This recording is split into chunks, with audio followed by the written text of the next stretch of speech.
Saat ini lagi hangat-hangatnya dibahas hasil TK yang rendah dan hal ini dikaitkan dengan guru yang belum terbiasa dengan soal HATS termasuk di dalamnya untuk menyusun stimulus. Maka kali ini kita akan membahas bagaimana menyusun stimulus yang baik. Namun sebelumnya kita bahas sedikit tentang HATS. Apa itu HATS? HATS itu singkatan dari Higher Order Thinking Skills yang merupakan keterampilan berpikir tingkat tinggi. Ini bukan sekadar tentang soal yang sulit, tapi tentang kompleksitas proses berpikir untuk menemukan jawaban. Tanpa HATS, siswa cenderung pasif dan hanya pandai meniru. Keterampilan ini penting agar mereka menjadi individu yang kritis, kreatif, dan mampu bersaing di tingkat global dalam menghadapi dunia nyata. Selanjutnya kita bahas stimulus.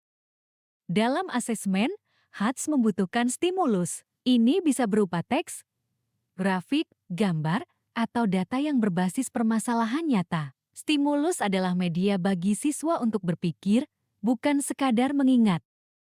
Ada 6 syarat utama stimulus yang baik, mulai dari penggunaan berbagai bentuk data atau multirepresentasi, hingga memastikan konteks yang diberikan adalah hal baru agar siswa benar-benar bernalar, bukan menghafal. Syarat stimulus yang baik. Pertama, multirepresentasi. Gunakan tabel, grafik, atau infografis. Kedua, novelty kebaruan. Gunakan konteks baru yang belum ada di buku cetak. Ketiga, kontekstual. Angkat masalah nyata sehari-hari. Keempat, trending topic. Pilih isu yang sedang hangat dibicarakan. Kelima, tersirat. Jawaban tidak boleh tertulis gamblang di dalam teks. Keenam, edukatif. Harus bebas sara dan memberikan pesan moral positif.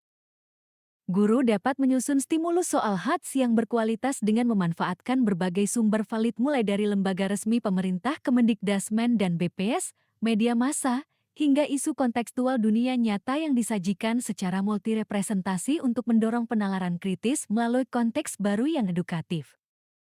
Berikut contoh stimulus untuk beberapa mata pelajaran.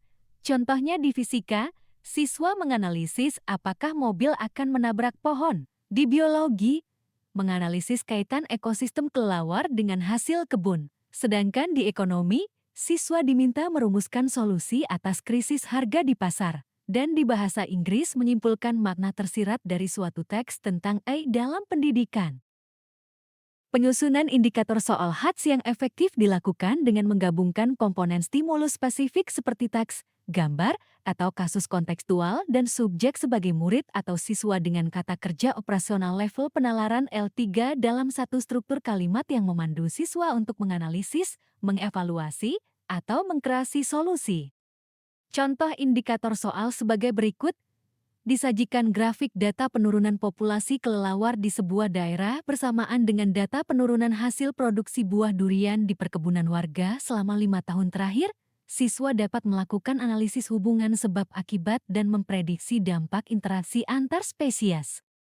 Kesimpulannya, stimulus yang kuat dengan data valid dan isu terkini akan mendorong siswa untuk berpikir kritis dan memecahkan masalah secara mandiri. Mari siapkan generasi masa depan dengan soal-soal berkualitas. Selamat menyusun indikator soal HATS.